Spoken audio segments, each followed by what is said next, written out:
He was even at Valley for a little bit, but that's crazy. You know Dakota too, because I know Dakota from like elementary school. That's crazy, man. Remember the 90s? Yeah. DJ X for some reason like raised me. Like DJ X, the radio station, not like the drug dealer down the street. DJ X, it does sound like a cool. DJ X, yeah. I remix all the ecstasies. But no, DJ X, man. I remember like the fucking all the stuff, the contests, like all the festivals that was going around here, like I the was songs. Just I mean, when I met you, you learned me pulled me away from the soft shit, and threw me fucking head first into some Bob Seger. And close, but no Bob No, Seger. but that's the classic part. But no, that's I was conceived after a Bob Seger concert. Oh, tell us more. Yeah, I mean, I'm sure I could picture it now. I got the shirt. Nope, no anymore. What? For the longest time, I had the shirt that my dad was wearing. Why? Yeah. Did he wrap you into? Why? Oh, that's conception. I wasn't born that day. Goddamn. I was like, fucking. It's they were like, did hey, they go back? Hey, let's pump out one right now. Let's just do it. Why'd they have to sound old? They were like young and in their prime back then. They were young. They're back there. Your dad back then was doing. He was like, "Come on, Deborah." I wonder. Fucking riding T-Rexes and fucking. Yeah, fucking just like, hey, you know that song "Against the Wind"? I thought you would be like, one time I was back there at Secret, I farted, and he was like, I got a song. Yeah. They like to tell me that. Hey, I came back from Korea, and you were born 9 months later. I'm like, I can believe that. How long were you gone before? And he was like, I can't remember. It's like 6 months or a year or two or something. But yeah, it's crazy. I got one for you. On that note, have you ever heard of Ghetto twins? I have questions. Crystal taught me this. No, actually, no. My Hannah, Whitey. I fucking love that I call her Whitey. She's like, dude, we're the same mix. But she told me Ghetto twins is is when you have a kid, you conceive a kid directly after having a kid. So you didn't listen to the doctor at all. I've never heard that before. Yeah. I mean, I don't know if you've ever heard that part from a doctor, but no, yeah, after you have a baby, they straight up tell you, don't you fucking go near that vagina. For 6 weeks. Yeah. Well, when you disobey that, one, there's highly susceptible to breed again. So it's like really easy for actual conception. And then they call it ghetto twins because, yeah. I didn't have that problem because when Maddie was born, me and Lizzie were split up like 6 months later. And then when Lila was born, me and Jackie were married. So. Well, what about but what about you and Dave? No, you and Dave are a year or so apart, right? Yeah.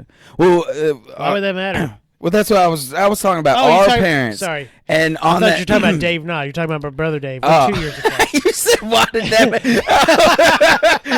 I was like, wait, Dave's my friend. You didn't know your mom slept with another guy. That would have been the way to do it. Speaking of weird shit. Let me finish the ghetto twins part. Go ahead. I didn't know this, but Mom and Nani are ghetto twins.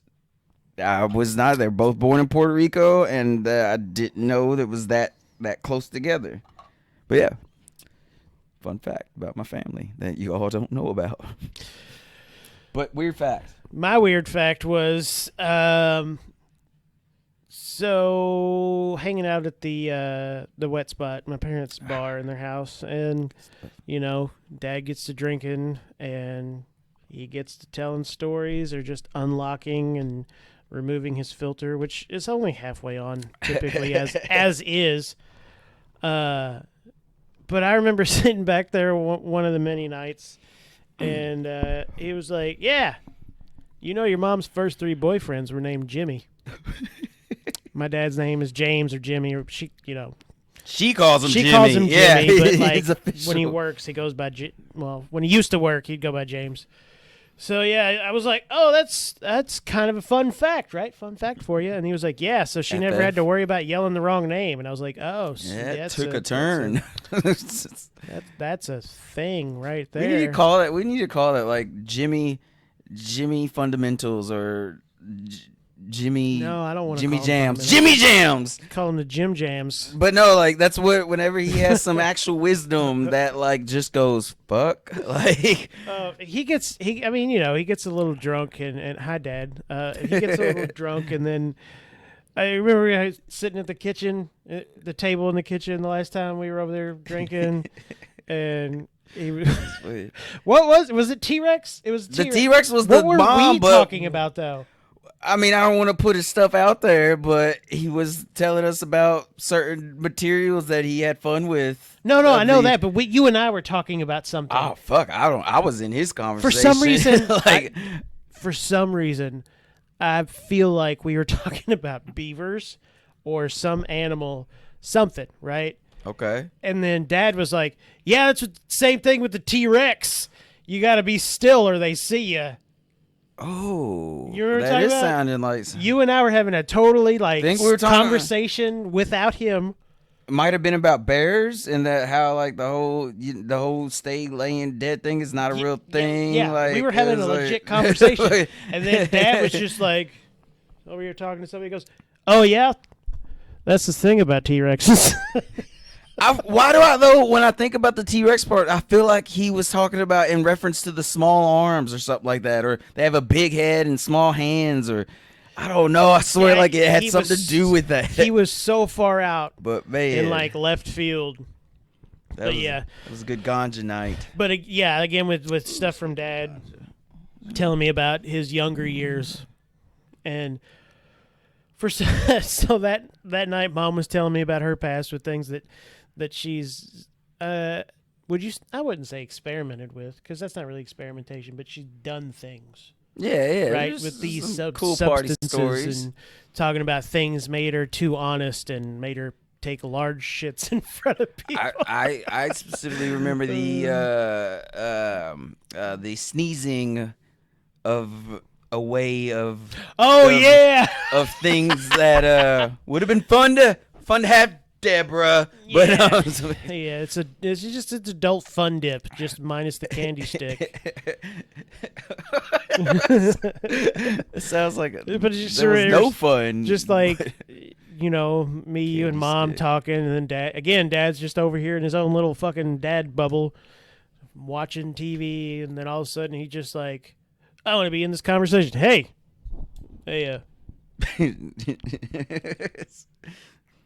I did cocaine, right? Back in the day when I was younger. Yeah. Fucking devil's Yeah. dandruff. Yeah. He's like, yeah, okay. Hey, I did acid a few times. Refrigerator was gonna eat me. Shit was crazy. Blades of grass were breathing. That's why I didn't want to do drugs. Yeah, it makes sense. I mean, I was in the Dare to Care. Nope, not Dare to Care. I was in the Dare program. Why does Dare to Care is It's one of the not anything to slogans? do with drugs. It's like food drive. I know Dare was drug abuse resistance education. I fucking killed that. Yeah. Fact check that because I think I might have. No. It sounds about right. I want to leave it. And I just want to go. You let him down. Shut the fuck. No, for real.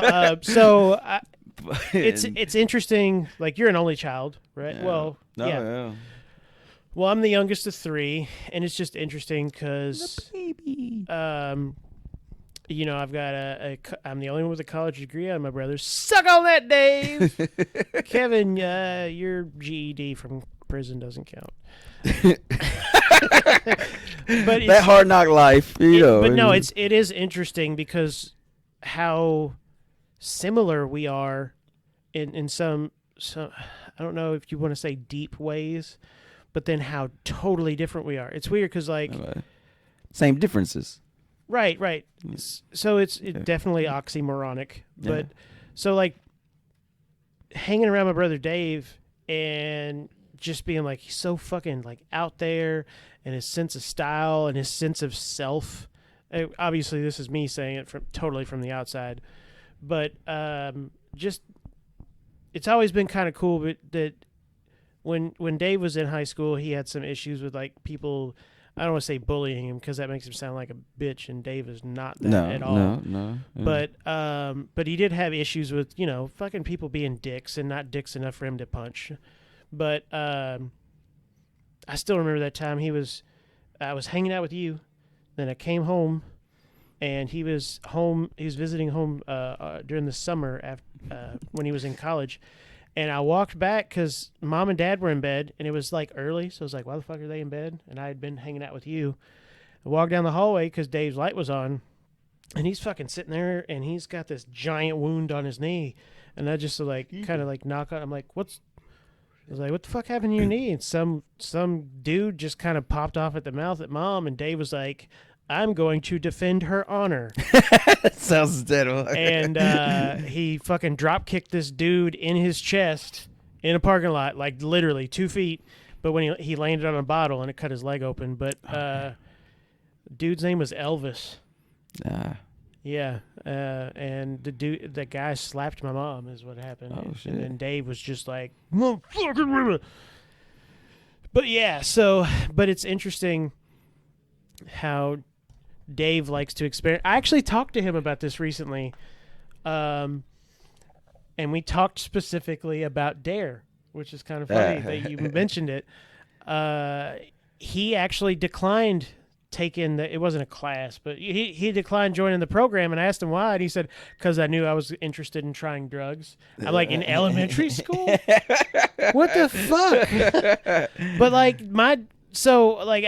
I went through Dare and again, I know it's a joke. It's not like I'm saying this originally. I'm not that clever, but the fact they definitely overhyped the amount of times people would offer us drugs for free in dark parking lots and stuff. And you never paid for drugs, not once. But so I only had one guy. I had one guy that was that character though. Yeah. Yes, it is Stephen Brown. He wouldn't even care right now if I put him out there, but he always was lurking, and I use that word appropriately. Mm-hmm. He was lurking for a drink, and then it was always like this cool, collected conversation. And the best one he ever did was, "Hey, you know how you like the rock music and you headbang, and man, when you headbang, man, you're losing brain cells. Why don't you instead lose brain cells on weed?" Best sales pitch of marijuana I've ever heard. But it doesn't kill brain cells, does it? Bro, hey, speaking of Dare, and how about their tactics on, remember your brain on drugs and the scrambled eggs and shit? It's like, this is your brain. Like, this is your brain on drugs. So you're telling me my brains are delicious? I was going to just negative, sir. Brain on drug is like a canvas of fresh colors of paint that you've never seen before, and languages that you've not yet learned but knew automatically, and fucking that was a word salad and a half, sir. Did you know that salads have the most calories? I think. I'm sorry, that was a Wendy's thing. My bad, guys. Yeah, McDonald's, Burger King's a big sponsor. breakfast. Throw up to M's. But anyways, going back to my thing. Yes. It's just interesting to me how my dad had the similar conversations with us about drugs, and the way that they went about educating me on drugs and like should you or shouldn't you or whatever was basically by saying, yes, there are these drugs. Yes, me and your mother have taken them. These are the ones we've taken. This is what each of them did to us. And it was never like a don't do it. Right. It was kind of implied, but I feel like was it though? Was it? It was more implied. I really feel like they took the stance of, I don't want to say don't do drugs because I have done them, but you probably should not. Got you. Okay. Right. So it's like, but instead of just saying don't do drugs, we're going to say, hey, you might be curious in trying these things when you get older, But these are the things that happened when we did it, and we had this go on. And that I'm not going to put all of it out there. Right. But that was the thing that stuck with me for so long, and it's funny because I've actually done LSD, um, 2 or 3 times now. Granted, very small doses. And that was the one where Dad told me he was laying in his. He did a bunch, and he was laying in his room as a teenager. 70s were amazing. Yeah, and his mini fridge scooted across the floor at him, and he wanted to eat him, so he left the house, and he went out in the front yard, and he laid down in the grass under the tree in the front yard, and he said he looked over and he could see the blades of grass breathing, like inhaling and exhaling. And young me was like, oh, what that ain't the one, man. But then when I did it, granted, again, it was smaller doses, did it, and then went on a walk through the woods, and like had energy. It was kind of like an annoying amount of energy. Yeah. Okay. Like I just kind of felt jittery. It actually reduced a lot of my pain, which was kind of cool. And it wasn't until I left the woods that I saw my first. I wouldn't say it wasn't a hallucination, but I remember coming out and then just being like, "Why does the sunlight look that way?" And the only way I can describe it is like, if you honestly, the color palette that you know to yourself, what? And I want to see automatically. I want to say, what type of orange would you say you saw? But that right there is me, fucking inceptioning that color. But in all honesty, what name could you say?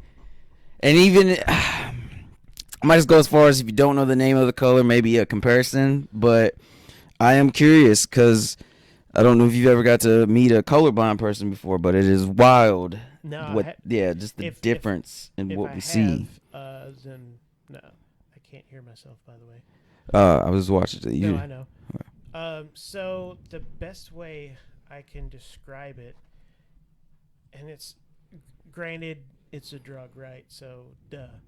You explain things to somebody who's sober, who hasn't experienced it, it's going to sound nonsensical. The best way I can describe it was like I had sunglasses on. Okay. But the light was still bright. But it was like bright without the... See, it's just really hard to describe. That's because like it was like it was a bright sunny day out. Mm-hmm. But my eyes didn't notice that it was bright. Oh, okay. I think I see what you're saying. Which is kind of funny. I've always found out, usually that feeling right there, your eyes are fucking dilated as fuck. And I don't know how much you have with optometry and stuff, but usually when they dilate your eyes, you're supposed to wear like sunglasses when you leave. But it's so crazy when you're tripping. Was it also like fucking blue sky, like hardly any clouds also? Yeah. It's weird though that we have the same fucking similar thing. It almost makes you wonder if you like conjure it that way. But yeah, it's a beautiful fucking day, but it wasn't. I just know exactly what. Yeah. It was like sunny, but it wasn't. Yeah. And then I remember we walked through this field, and the grass hadn't been cut, and it was super windy, so it just looked like water. The grass was flowing. Like water. Yeah. Nice. And it was cool because then you go lay down in it, and it's like you disappear. So like Jackie ran up and like laid down. The grass was tall enough that she actually disappeared until you walked like practically right up on her. Nice. Yeah. See, it's so funny, and this is two cuts of the same cloth. I am freaked out about doing LSD in the sense of having a bad trip. However, I've done shrooms multiple times, and it's funny when you were recapping what your dad experienced. I had the similar trip with a buddy of mine, and we were both sitting in the grass and just feeling it, and we were like, why is grass so like grass? Why is there blades of, there's so many of them, and they just they're there, and like it's They funny, call them but puddles. It makes them so puddly. that was It's a cough different one. syrup, though. Yeah, it was dextromethorphan. That actually is that's a whole nother. I would like us to do some DMT together, because we really want to step it up. That shit, your brain already produces it. It's a natural fucking chemical in your body, and I mean, it's an instant onset, and it lasts only like 15 minutes or some shit, and just the fact that your brain naturally makes it is exciting for me. LSD is a straight up made up chemical that is able to do great things for the body. Don't get me wrong. I mean, the science behind it is amazing. Like fucking bringing paralysis, like fucking being able to feel things again, like antidepressant, chronic pain management. LSD microdosing is amazing, but freaking the fact that DMT is like naturally produced from your body is just exciting. Like psilocybin is also just a chemical, but it's naturally made. That is kind of why I think I went that route over acid. But yeah, to try DMT, and then what always got me, speaking of bringing this full circle, what always got me was the fact that this shit is Schedule 1. Yeah. This shit, the government. I don't want to sound like that conspiracy theorist, but it just blows me away that they've already, before there could be even tests, before there could be signs of showing bad stuff, which there isn't. They're like, nah, people don't need to fuck with that. If you find it, we gonna get what? Racism. For real? That's part of the systemic racism, yeah. Well, I do know. I remember always hearing Ronald Reagan. That's the war on drugs. Yeah, which was a failed war. And I love Reagan. Reagan was a good president. But like, the thing is, if you look up statistics about who is impacted more, African Americans are disproportionately affected by drug laws. Like, crazy amounts, and like you see it all the time. It'll be 2 different headlines. Like I saw one the other day. It was all like, so and so gets 1 or 2 year sentence after admitting to killing 5-year-old daughter, and then next to it you see so and so gets 40 years for marijuana possession. And it's because of the 3-strike law and all this shit, and it's one thing stupid. I gotta put up to my man Obama. That man started a good thing. I've noticed Trump did a little bit there too, but Obama started it. The whole pardons for non-violent drug offenders. Like that was word. That was word. But no, I never really looked at it as the racism part. However, I did. It's funny you say that, because one of my great comedians that I will fucking believe and fight for, Dave Chappelle, he pointed out, and I mean, he said it in a way that, fuck it, if you're white, y'all got some problems now. We blacks, we had problems too, and government gave black people crack. White people got fucking heroin now. Like, it's a fucking vicious cycle. Where's all the slogans now? There was all those slogans for the black people. Crack is bad. Fucking all that. You had the Dare thing. That was actually why Dare was so popular, was to stop crack cocaine and shit.